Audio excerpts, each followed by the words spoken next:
ಉಡುಪಿ ಜಿಲ್ಲಾ ಪೊಲೀಸ್ ವತಿಯಿಂದ ಉಡುಪಿಯ ಶ್ಯಾಮಿಲಿ ಸಭಾಭವನದಲ್ಲಿ ನಡೆದ ಮಾದಕ ವ್ಯಸನ ಜಾಗೃತಿ ಕಾರ್ಯಕ್ರಮವನ್ನು ಹಿರಿಯ ನ್ಯಾಯಾಧೀಶರು ಮತ್ತು ಸದಸ್ಯರಾದ ಕಾರ್ಯದರ್ಶಿ ಜಿಲ್ಲಾ ಕಾನೂನು ಸೇವೆಗಳ ಪ್ರಾಧಿಕಾರ ಉಡುಪಿಯ ನಿತಿನ್ ಬಿ ರಾವ್ ಅವರು ಉದ್ಘಾಟಿಸಿದರು. ನಂತರ ಮಾತನಾಡಿದ ಅವರು, ಮಾದಕ ವಸ್ತುಗಳು ನಮ್ಮ ಆರೋಗ್ಯದ ಮೇಲೆ ಅತ್ಯಂತ ಕೆಟ್ಟ ಪರಿಣಾಮವನ್ನು ಬೀರುತ್ತದೆ. ದುಶ್ಚಟಗಳು ವ್ಯಕ್ತಿಯ ಬದುಕು, ಕುಟುಂಬವಲ್ಲದೆ ಸಮಾಜದ ಮೇಲೂ ಕೆಟ್ಟ ಪರಿಣಾಮವನ್ನು ಬೀರುತ್ತದೆ. ಇವುಗಳ ಸೇವನೆಯಿಂದ ವ್ಯಕ್ತಿಯ ಮಾನಸಿಕ ಆರೋಗ್ಯದ ಮೇಲೆ ನೇರ ಪರಿಣಾಮ ಬೀರುವುದರ ಜೊತೆಗೆ ಸಾಮಾಜಿಕ ಬದುಕಿಗೆ ಮಾರಕವಾಗುತ್ತದೆ. ಇಂತಹ ಮಾದಕ ವ್ಯಸನಗಳಿಂದ ನಾವೆಲ್ಲರೂ ಸದಾ ದೂರವಿರಬೇಕು ಎಂದರು. Heroes are being paid for what ever they are doing it on screen. Real ಲೈಫ್ನಲ್ಲಿ ಅವರು ಮಾಡಲ್ಲ. They are nowadays every hero, every actor has become physically fit. ಅವ್ರಿಗೆ ಫಿಟ್ನೆಸ್ ಬಗ್ಗೆ, ಅವ್ರ ಹೆಲ್ತ್ ಬಗ್ಗೆ ತುಂಬ ಕಾಳಜಿ ಇರುತ್ತೆ. It's only on the screen that they show and depict that they are taking drugs. ಅದನ್ನು ನೋಡಿ ನೀವು ಇದನ್ನು ಮಾಡಿದರೆ it is very harmful. And addiction ಆದರೆ the person who is doing drugs ಅವ್ರಿಗೆ ಅಷ್ಟೇ ಎಫೆಕ್ಟ್ ಆಗೋಲ್ಲ, ಅವ್ರ ಹೆಲ್ತ್ಗೆ ಮಾತ್ರ ಎಫೆಕ್ಟ್ ಆಗೋಲ್ಲ, ಆ ಫ್ಯಾಮಿಲಿ ಕೂಡ ಅಫೆಕ್ಟ್ ಆಗುತ್ತೆ, ಅವ್ರ ಎಕನಾಮಿಕ್ ಸ್ಟೇಟಸ್ಗೆ ಅಫೆಕ್ಟ್ ಆಗುತ್ತೆ, ಮತ್ತು as a society R large ಅದಕ್ಕೂ ಕೂಡ ಅಫೆಕ್ಟ್ ಆಗುತ್ತೆ. ಈ ವೇಳೆ ಕಾರ್ಯಕ್ರಮದಲ್ಲಿ ಜಾಗೃತಿ ಭಿತ್ತಿಪತ್ರವನ್ನು ಬಿಡುಗಡೆಗೊಳಿಸಿ ಮಾತನಾಡಿದ ಅಪರ ಜಿಲ್ಲಾಧಿಕಾರಿ ಅಬೀದ್ ಗದ್ಯಾಳ್ ಅವರು, ಉಡುಪಿ ಜಿಲ್ಲೆ ಮಾದಕ ವ್ಯಸನದಲ್ಲಿ ತೀವ್ರ ನಿಗಾಪಟ್ಟಿಯಲ್ಲಿದೆ. ವಿದ್ಯಾರ್ಥಿಗಳು ದುಶ್ಚಟಗಳಿಂದ ದೂರವಿರಲು ಉತ್ತಮ ಹವ್ಯಾಸಗಳನ್ನು ಬೆಳೆಸಿಕೊಳ್ಳುವಂತೆ ಸಲಹೆಯನ್ನು ನೀಡಿದರು. ಸೆಂಟ್ರಲ್ ಗೌರ್ಮೆಂಟ್ ಏನಾದರೂ ಡಿಸ್ಟ್ರಿಕ್ಟ್ಗಳಿಗೆ ವಿಸಿ ಕರೆದ್ರೆ, ಮೀಟಿಂಗ್ ಕರೆದ್ರೆ, ಹೈಲಿ ಅಲರ್ಟ್ ಇರುವಂಥ ಡಿಸ್ಟ್ರಿಕ್ಟ್ಸ್ಗಳಲ್ಲಿ ಉಡುಪಿ ಡಿಸ್ಟ್ರಿಕ್ಟನ್ನು ಒಂದು ಕರೀತಾರೆ. ನಾವು ಒಬ್ಬರದರಲ್ಲಿ. ಯಾಕಂದರೆ ಈ ಡ್ರಗ್ ಮೆನೇಸ್ ಇದೆಯಲ್ಲ ನಮ್ಮಲ್ಲಿ ಕಂಡು ಬರ್ತಾ ಇದೆ ಅಂತ.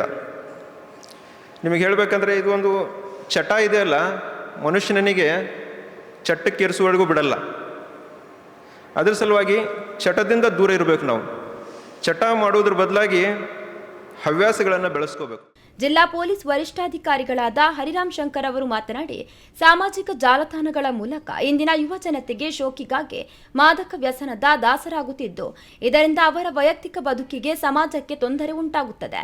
ಮಾದಕ ವ್ಯಸನಿಗಳನ್ನ ದೇಶದ್ರೋಹದ ಕೃತ್ಯಕ್ಕೆ ಕೂಡ ಬಳಸಿಕೊಳ್ಳುತ್ತಿರುವುದು ಹೆಚ್ಚಾಗುತ್ತಿದೆ.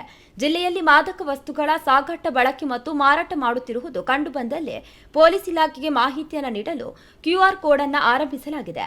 ಈ ಬಗ್ಗೆ ಯಾವುದೇ ರೀತಿಯ ಮಾಹಿತಿ ಇದ್ದಲ್ಲಿ ಕೂಡಲೇ QR ಕೋಡ್ ಮೂಲಕ ಮಾಹಿತಿ ನೀಡಲು ಅವಕಾಶ ಇದ್ದು, ಇಲ್ಲಿಯ ತನಕ 205 ಮಾಹಿತಿಗಳನ್ನು ಸ್ವೀಕರಿಸಿ 42 ಪ್ರಕರಣಗಳನ್ನು ದಾಖಲಿಸಲಾಗಿದೆ.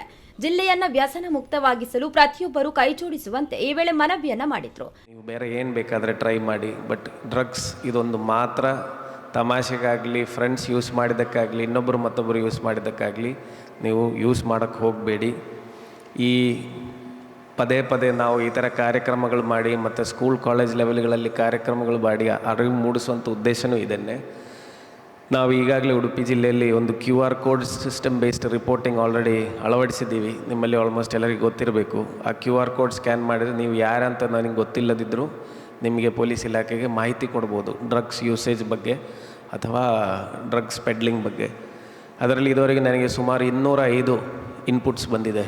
205 ಆ 205 ಇನ್ಪುಟ್ಸ್ ಮೇಲೆ 42 ಕೇಸ್ ನಾವು ಬುಕ್ ಮಾಡಿದ್ದೀವಿ. ಕೆಲವೊಂದು ಸುಳ್ಳು ಇನ್ಪುಟ್ಸ್ ಕೊಡ್ತಾರೆ, ಹಾಗಾಗಿ ನಾವು ವೆರಿಫೈ ಮಾಡಿನೇ ಕ್ರಮ ಕೈಗೊಳ್ಳಬೇಕಾಗ್ತದೆ. ಈ ವೇಳೆ ಹೆಚ್ಚುವರಿ ಪೊಲೀಸ್ ವರಿಷ್ಠಾಧಿಕಾರಿಯಾದ ಸುಧಾಕರ್ ನಾಯ್ಕ್ ಮಾದಕ ವ್ಯಸನದ ವಿರುದ್ಧ ಪ್ರತಿಜ್ಞಾ ವಿಧಿಯನ್ನು ಬೋಧಿಸಿದರು. ಕಾರ್ಯಕ್ರಮದಲ್ಲಿ ಜಿಲ್ಲಾ ಸರ್ಜನ್ ಡಾಕ್ಟರ್ ಅಶೋಕ್ ಕುಮಾರ್, ಬಾಳಿಗ ಆಸ್ಪತ್ರೆಯ ನಿರ್ದೇಶಕರಾದ ಡಾಕ್ಟರ್ PV ಭಂಡಾರಿ, ಮಾತಾ ಆಸ್ಪತ್ರೆ ಕುಂದಾಪುರ ವೈದ್ಯರಾದ ಪ್ರಕಾಶ್ ತೋಳಾರ್, ಯುವಜನ ಇಲಾಖೆ ಸಹಾಯಕ ನಿರ್ದೇಶಕರಾದ ಡಾಕ್ಟರ್ ರೋಷನ್ ಶೆಟ್ಟಿ ಸೇರಿದಂತೆ ಹಲವರು ಉಪಸ್ಥಿತರಿದ್ದರು.